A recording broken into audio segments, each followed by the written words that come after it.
So first I would like to thank the organizer for inviting me to give this talk.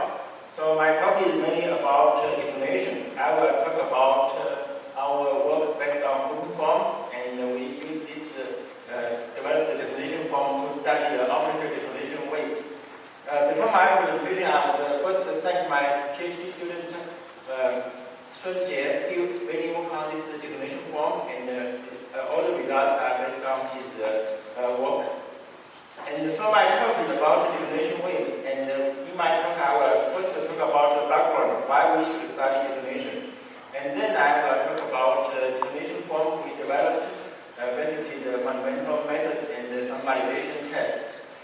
And finally, I'm mainly focused on the application of this detonation form to study the oblique detonation waves. There are two parts. The first one is how the unsteady flow affects the detonation, and then we will focus on how to control the detonation wave.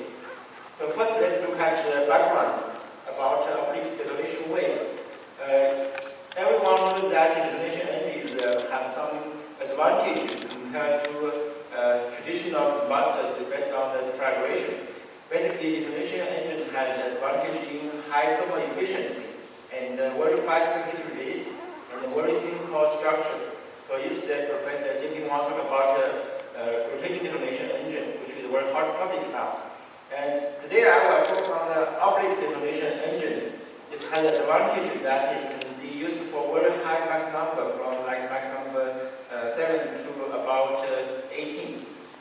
So this figure basically shows the supersonic flight, and this is the flow path, and there are different shock waves. And in this combustion chamber, there is the oblique detonation wave. And if we look at this final structure on the right figure, basically there is a wedge, and before the wedge there is a supersonic inlet flow, and this inlet flow hit on the wedge, they will become oblique shock wave. And after the oblique shock wave, there is the oblique detonation wave. And basically, this figure shows that there is some kind of triple frame and the stereo structure on the surface of the oblique detonation wave. So it's a kind of supersonic combustion, and it's shock induced ignition and detonation. And usually people call it a standing detonation wave compared to the rotating detonation wave and the pulsating detonation wave. This oblique detonation wave can have a steady state. However, there are many challenges to achieve this kind of oblique detonation waves and to make its application in energy in propulsion systems. One of the biggest challenges are how to maintain stable oblique detonation wave in this combustion chamber. Usually it's very difficult to maintain a very stable detonation wave because when there is some perturbation in the inlet flow, if you change the flow speed, like the flight Mach number, you can also induce the change in the state, thermal states before the detonation wave, like the temperature and pressure.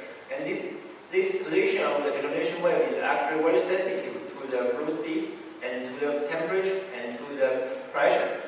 And also, when you have a fuel injection and air mixing, and in practice, it's very difficult to get perfect mixing. So the incomplete mixing will also affect the detonation wave structure. And this kind of detonation wave structure actually is very sensitive to the local efficiency ratio. So because of the sensitivity of this detonation wave structure on the inlet flow conditions, it's very kind of difficult to get stable oblique detonation waves. So in our study, we basically try to understand how to achieve this kind of stable oblique detonation waves. So everyone here knows that numerical simulation is a powerful tool. So we use the OpenFOAM to study different combustion phenomena. So in our group, we basically use this OpenFOAM to study the oblique detonation waves.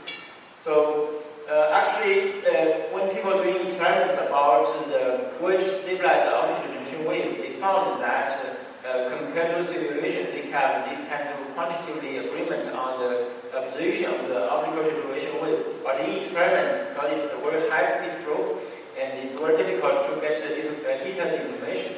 But in the simulation, basically, you can get the information. And the challenge in the simulation actually is how to get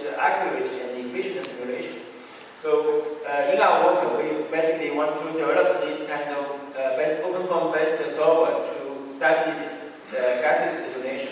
And we want to use this detonation form to understand how the oblique detonation waves affected by the unsteady inflow and how to control these oblique detonation waves.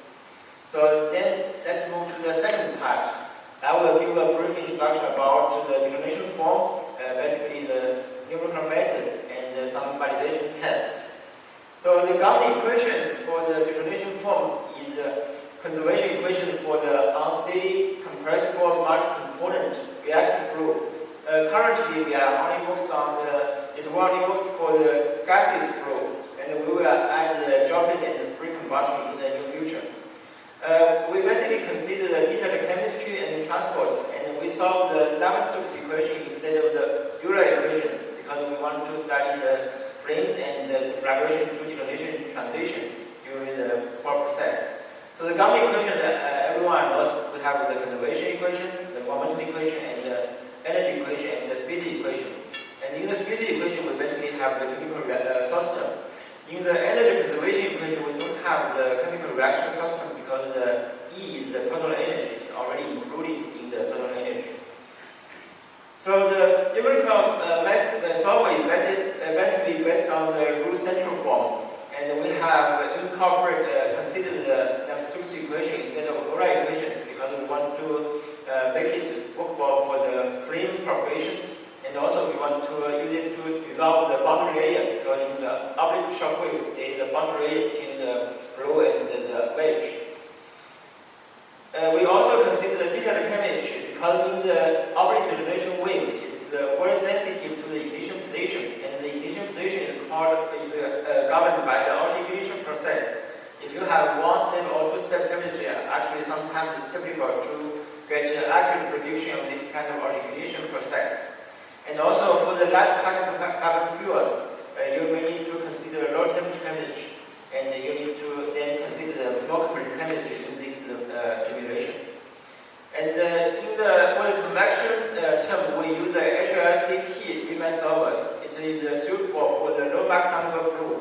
As I mentioned before, we want to study the flame propagation and also from deflagration to detonation transition. So the low Mach number processes should be accurately resolved. And we also consider the mixed average transport model in this solver because it's, as I mentioned before, we need to consider the flame and deflagration. And to efficiently resolve the detonation propagation or flame propagation, we use the adaptive mesh refinement. And due to the detailed chemistry, we consider we need to use the dynamic load balancing to increase the computational efficiency. So this is the basic feature for the detonation form. And first, then this is more details about detailed chemistry. We basically use the OpenFOAM select OD solver for the stiff chemistry. It works for the simple fuel like hydrogen air, and also it works for the large hydrocarbon like heptane air. So it can accurately predict two-stage ignition, the NTC behavior. And also, as I mentioned before, we use the HLLCP Riemann solver. It's basically based on the HLLC solver. They add a correct term. It's called a pressure control technique. It can help to limit the propagation of errors pressure perturbation. So it works for the low Mach number flow and for flame. So this figure basically from Chen et al. You can see that if you use the traditional HLC solver, you can see there is some oscillation in the pressure counter. If you use the HLCP, this pressure counter is actually much more smoother.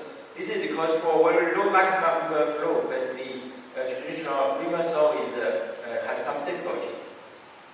And then we tested the mixed average transport model. As I mentioned before, we use it for the flame propagation.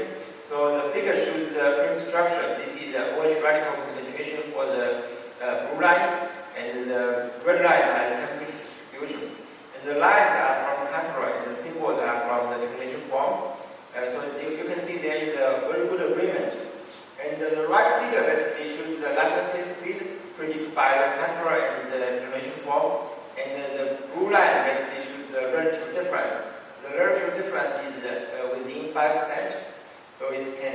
reasonably resolve the frame propagation. As I mentioned before, we use the adaptive mesh to efficiently resolve the detonation and frame propagation, because in the frame propagation and detonation structure, there is a very steep gradient in the frame front or the detonation front. The right figure basically shows the temperature counter and the cell level. We have 3 different levels. As you can see in the shock front and in the detonation regime, you have the finest meshes, so it can efficiently resolve this kind of structures. Also, you can see that there is different waves within the oblique detonation waves, like the expansion fans, and also there is secondary oblique detonation. It can be accurately resolved, and also the reaction front. You have a large pitch release. We can put the adaptive mesh there. So the mesh level, mesh refinement and the cosment is basically based on the gradient of density, and also you can based on the temperature gradient and also the pitch release rate. This MR code basically is incorporated by the previous developed code.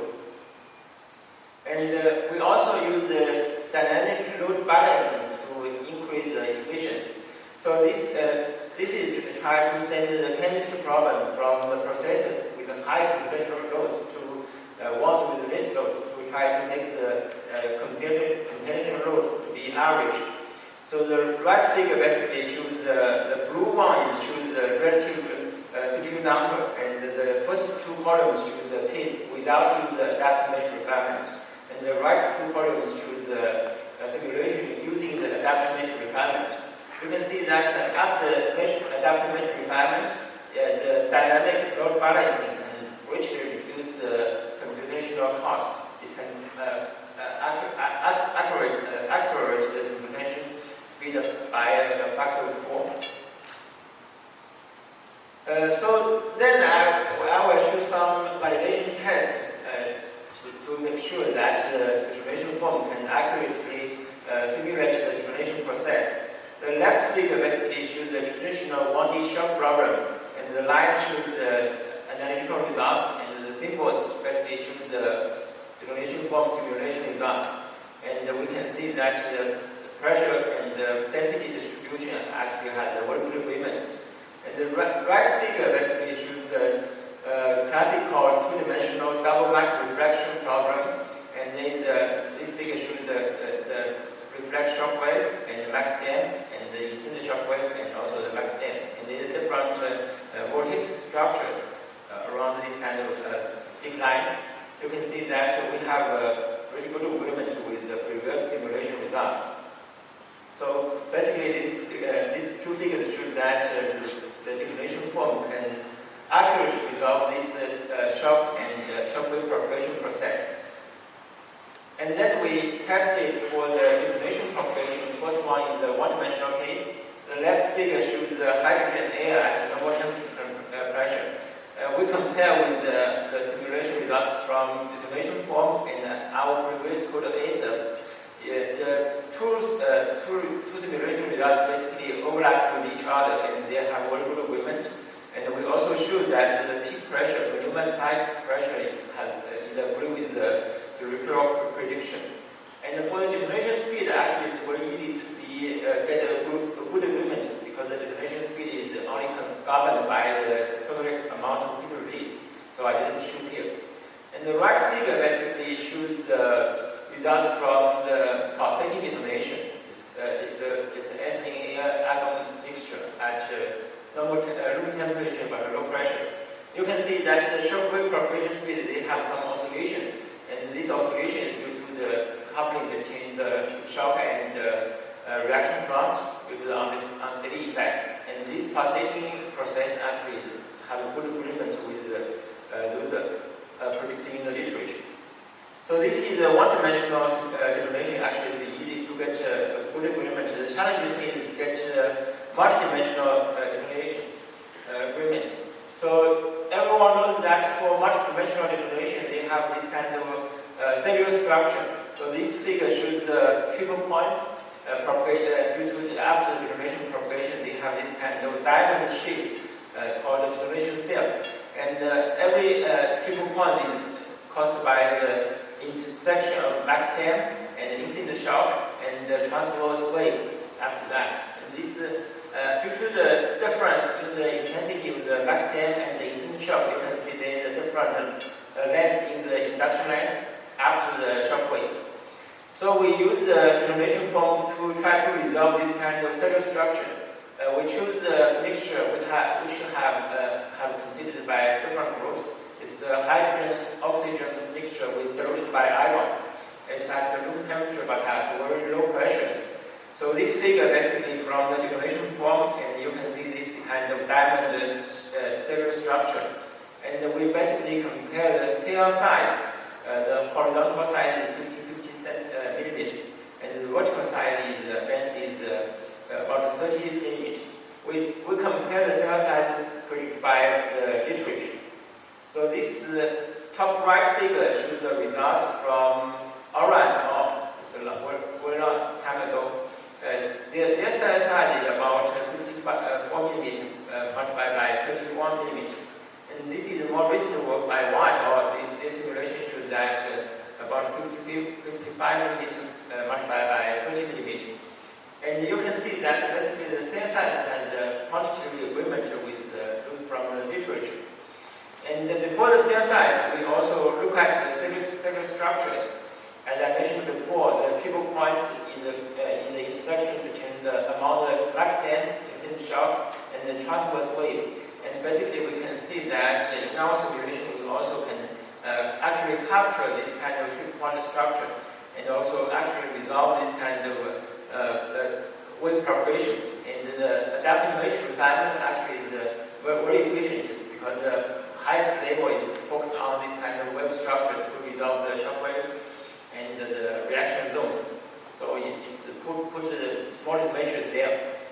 And we want to propose that maybe we need to consider benchmark problem as for detonation simulation. One of the benchmark problems maybe we need to accurately predict the detonation cell size and the cell structure. Because everyone asks, there are many groups use the OpenFOAM to simulate the detonation process. But in the validation test, most of the groups are just only tested for the detonation speed or the symbol structure. I think maybe the detonation cell size and the cell structure is a more important point. Actually, it's more challenging to accurately resolve this detonation cell structure. Another validation test is the oblique detonation wave, because here we are studying the ODW. And this is there's the inlet flow about Mach 10 for the hydrogen and oxygen mixture. And it's stabilized by the wedge, and there is the oblique shock wave, and there is the oblique detonation wave. And inside there is the shear layer and the expansion path. So we simulate this process and compare those with the literature. Actually, another solver. So the bottom figure shows the result from detonation foam, and the top figure shows the result predicted by AMROC, which is also a popular open source code used in the detonation community. So we basically can resolve the reaction front, secondary oblique detonation wave, and many oblique detonation wave. And you can see there is at least qualitatively or quantitatively agreement between the solution of the detonation wave. But there is some slight difference. For example, there is some kind of small structures among the detonation front. As I mentioned before, even for the oblique detonation wave, there is a cellular structure on the surface of the oblique detonation wave. So we want to also propose that maybe the oblique detonation structure is another benchmark problem when we try to validate the code for the detonation. So we need to well predict the oblique detonation wave structure. So with that I finished the second part about the detonation form, and then I will move to the last part. Basically, we want to use this OpenFOAM as a tool to understand the oblique detonation waves. And we want to understand how the unsteady flow affects the structure of the oblique detonation wave, and then how to control this kind of detonation wave. So this is the reminder about the structure of the detonation wave, detonation energy we consider. Basically, people in simulation don't consider the whole structure. We only consider a small structure around the combustion chamber. Basically, there is a detonation, oblique detonation stabilized by the wedge. You can see that this is usually the simulation results. This dashed line basically shows the computational domain. And you can see there is the oblique shock wave, and after that there is the oblique detonation wave. And then, as I mentioned before, it's very difficult to stabilize the oblique detonation wave at the fixed position, because if you have the change in the, for example, in the Mach number, the Mach number change, it will change everything in the image flow. Also, if you change the flight altitude at a different altitude, different height, you will have different atmospheric pressure. Also, the thermal state will also change. And in the simulation, basically, we usually change the inlet flow, for example, the inlet flow pressure, the inlet flow temperature, also the flow velocity. And also, as I mentioned before, due to the incomplete mixing, the mixture position also will change if you have different mixing processes. And also for different fuels, actually, you have different activation energy. For the detonation, actually, is very sensitive to the change in the activation energy. And so also the wedge angle is maybe you can change the flow direction relative to the wedge, so it can change the wedge angle and also affects the detonation position. So the question is, first question is, how does the unsteady flow affect the oblique detonation waves? Then I talk about why we need to actually control the oblique detonation wave. And these two figures show that different position of the detonation wave. The left figure shows that the oblique detonation wave is too low, and the right figure shows that the oblique detonation wave is too high.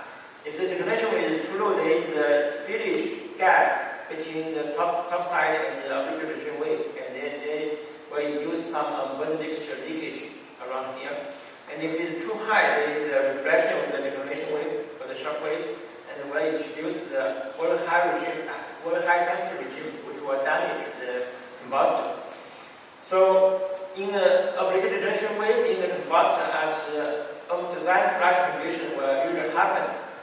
So if it happens, we need to control. We need to maintain the position of the oblique detonation wave through the active control. So next, I will try to answer these two questions. How does the unsteady flow affect the oblique detonation wave? And the second one is how to maintain the position, the oblique detonation wave, how to control. So let's first look at the first question. The effects of unsteady flow on the oblique detonation wave. We consider the simplified model. Basically, we assume that the inlet flow, there is this kind of periodical change in the magnitude of the flow speed. This is A is the magnitude of the perturbation. It's usually about 10%. And this TC is the period of this kind of perturbation. It's a inverse of the frequency. And we consider the flight condition about Mach number about 9, and the height, the altitude is 20 kilometers. And after some calculation, we can get the inflow condition, is pressure and the temperature and the velocity, based on these kind of flight conditions. And then we perturb the flow velocity based on this equation. And before that, we do some simulation to ensure that the results are really independent. So the top figure shows the mesh size about 10 micrometer, and the bottom figure shows the small mesh size is 5 micrometer. We also use the adapter mesh, so this is the smallest mesh size. We basically compare the induction length for the ignition and for the position. You can see that as 3 different meshes, you can get a pretty good agreement for the bottom 2 mesh level. So in the simulation, we use the mesh size is 10 micrometers. So here is the result for the steady oblique detonation wave structure. This is the flow speed 10% about lower than the target flow velocity V0. You can see there is a abrupt abrupt transition from the oblique shock wave to the main oblique detonation wave. And if you increase the flow velocity to be 1.1 with 0, you can see the detonation position basically move to the upstream, because if the flow speed is smaller and there is a longer time for the path particle after the shock wave, and so the ignition delay time becomes, ignition distance becomes shorter, so the detonation wave structure will move upstream. And actually the oblique shock structure is different for these two cases. So for the high-speed case, for the low-speed case, you can see that there is actually this is some mistake. This should be high-speed because maybe it's because it's longer distance. So this is the abrupt change of the shock structure to the detonation structure. But for this case, it's a smooth transition from the oblique shock to the main oblique shock wave. Then we add the unsteady effect. So we try to repeat this kind of process. So this is for a very long period. So its flow speed change pretty slowly. Because the period is about 500 microseconds. So this left figure shows when the flow speed changes from 1.1 to 0.9. So this is black line is the high speed, and the red line is the low speed. You can see that the detonation will basically smoothly move upstream to this to 500 milliseconds. And also actually the shock wave will also change the position. But overall the process is a smooth transition. And then we increase the speed from 0.9 V0 to 1.1 V0. So the position is changed from the black line to this red line. It's just the detonation position just move back due to the high speed. So we can see that when the flow speed change, the period is long enough, there is a smooth evolution for the structure.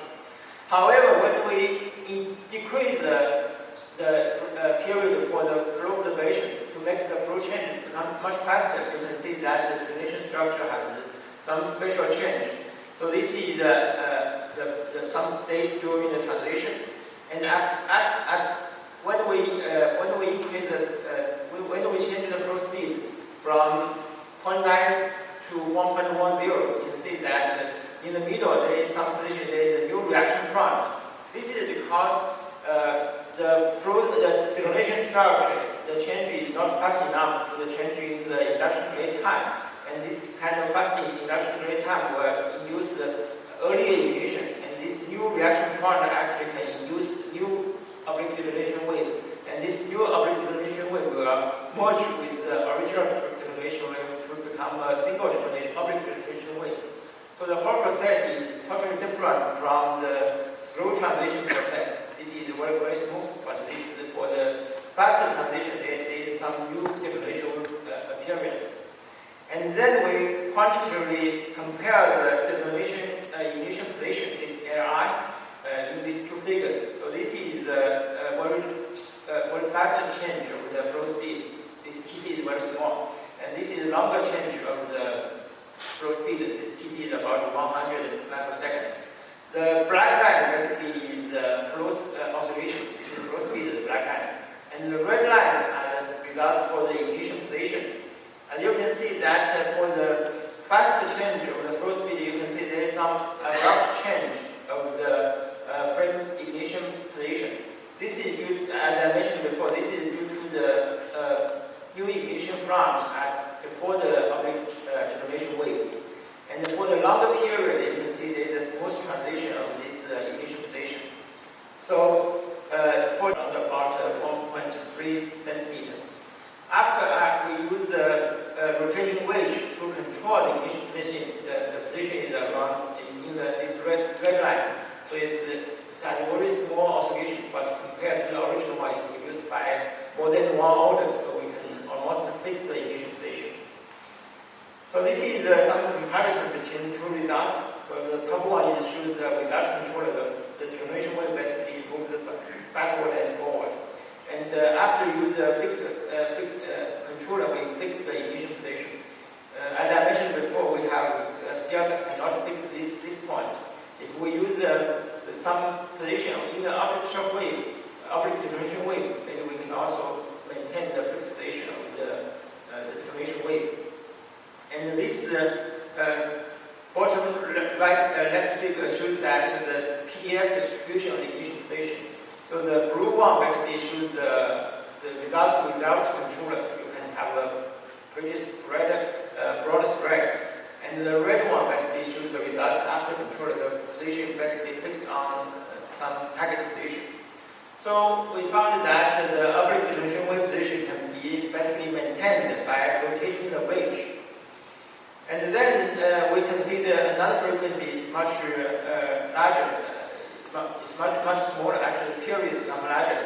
The previous one is only 20 microseconds. This one is about 500 microseconds. We can also fix the ignition position as shown by this red line. The PDF distribution of the ignition position is just very sharp, so its position is almost near the target value. And considering the rotating speed, we found that if you have very high frequency, very fast change with the inflow, the rotating speed is really high. It's about 4,000 RD per second. If your frequency is larger, the change in the flow speed is smaller, is slower. You can have a smaller rotating speed. Typically, industrial motor speed is around 100 to 10,000, so it's suitable to this kind of control of the rotating detonation. To this kind of oblique detonation wave. So we found that the oblique detonation wave position basically can be maintained by rotating the wedge. So here is the only change in the flow speed. Then we also change the inlet flow direction, because when the high speed flight, it will change the flow direction. And also we change the inlet temperature. Basically, we found that after using the controller, you can fix the ignition position. So the blue line basically shows the results without controller. You can see there is a pretty strong oscillation around the target position. And after we use the controller, we can fix the ignition position at this red line. The oscillation amplitude is basically reduced by more than 1 order. So for the oblique detonation wave, rotating the wedge angle is a way to actively control the position of the detonation wave. So with that, I really finished my talk. I have a brief summary of my results here. So basically, we based on the OpenFOAM, we combine different solvers to get a detonation form to achieve accurate and efficient simulation of detonation, and also for the fragmentation to detonation transition process. We consider detailed chemistry and transport, and use adaptive measure refinement and dynamic load balancing. And this is hopefully will be published, and the code actually will be uploaded to the GitHub so that different groups can be used. And we use this detonation form basically to study the unsteady inlet flow on the oblique detonation wave. We found that the wave structure and also the position of the oblique detonation wave is very sensitive to the inlet flow, the velocity, the temperature, and the pressure. Then we use the active control based on the PIT controller to maintain the position of the oblique detonation wave. We just use the rotating wedge angles to make sure that the ignition position will be fixed. And a few words about future work. So basically, we try to extend this detonation form to two-phase reactive flow. For example, for liquid fuel, because in the practical engines, we usually use the liquid fuel instead of the hydrogen. And also, oblique detonation wave is suitable for very high Mach number, but for very high Mach number, maybe there is thermal non-equilibrium effect. So in the future, we need to consider this kind of thermal non-equilibrium. And also, as I mentioned before, in the oblique detonation wave, there is strong interaction between the shock and the boundary layer, so we need to resolve this boundary layer. Before we do that, I think for this workshop, we need to propose some benchmark problems for the detonation code validation. And maybe after the workshop, we need to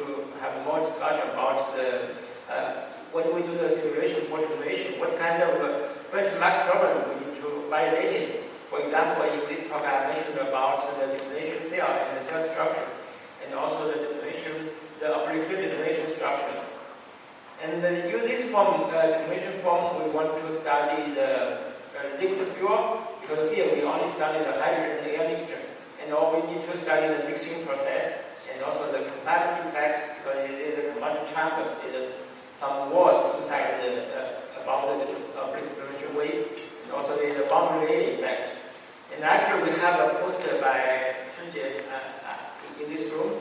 He basically studied that if you consider top wall in the combustor, the shock will interact with the boundary layer on the top wall, and this boundary layer have this kind of very complex wave structure to induce the reaction front even in the top wall. So this is with that I will finish my talk.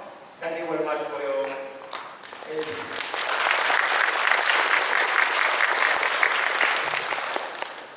Thank you very much, Mr. Chen, for your excellent presentation. So there's time for questions.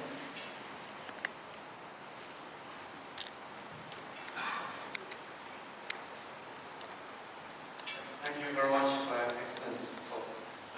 Obviously, you probably used detonation and transport force calculation.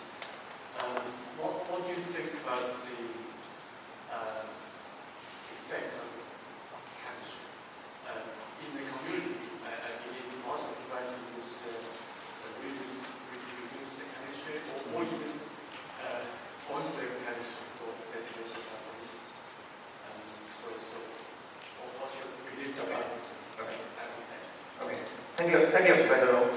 So the question is about the chemistry effect on this kind of detonation process. Usually, if you only consider the propagation speed of detonation, it's not governed by chemistry. The detonation speed is only governed by the heat release. If you have accurate prediction of the total heat release, basically you can have an accurate prediction of the detonation speed. For the oblique detonation wave, basically is an angle between the inlet flow and the oblique wave. So if you use chemistry, different chemistry, basically you can have a good prediction of this kind of detonation angle.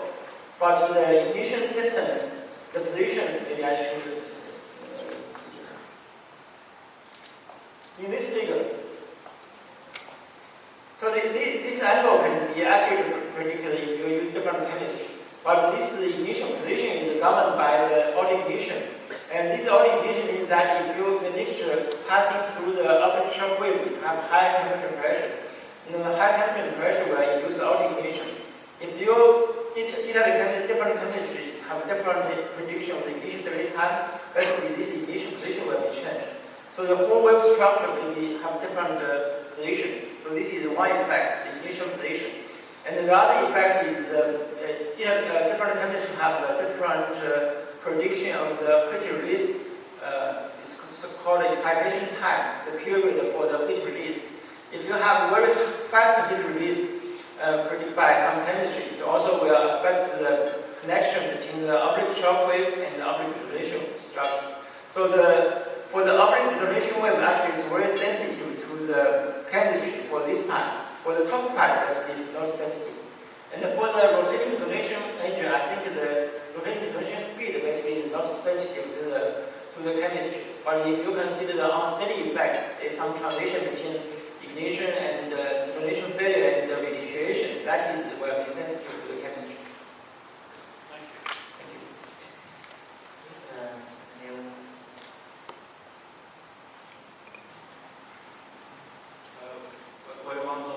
I think I have two small questions. So the first question is about the previous field and air for the inlet mixture. As the figure showed, I think for the fuel injection, the supersonic flow, I think it's very difficult to achieve very well pure mixing. And so, but many works are devoted to just homogeneous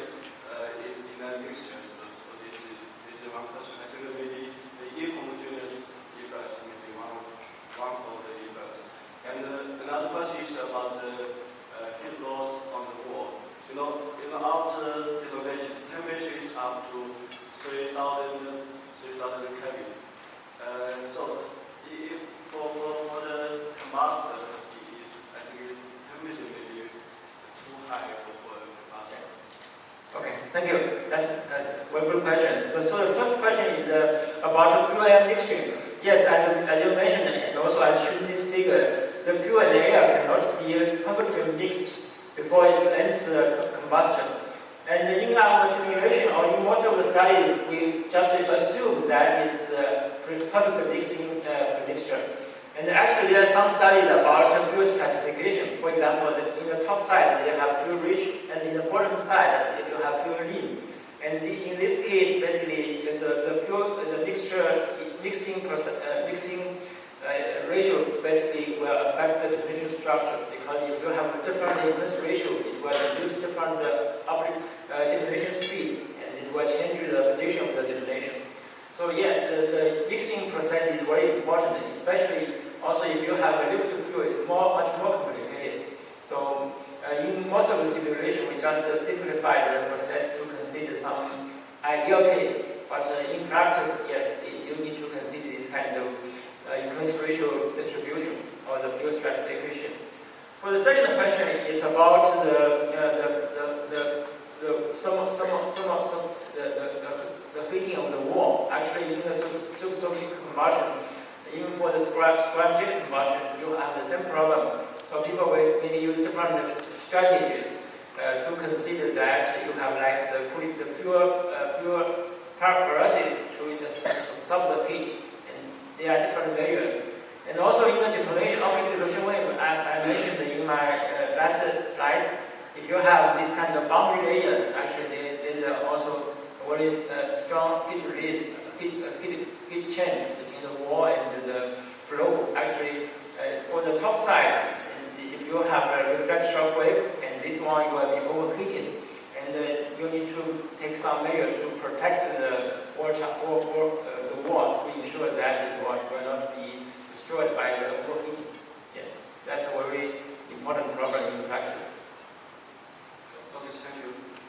May I ask another question? So you change the velocity of the inlet. I think for the because max number is very high, so I think 10% change of velocity will induce some change for temperature.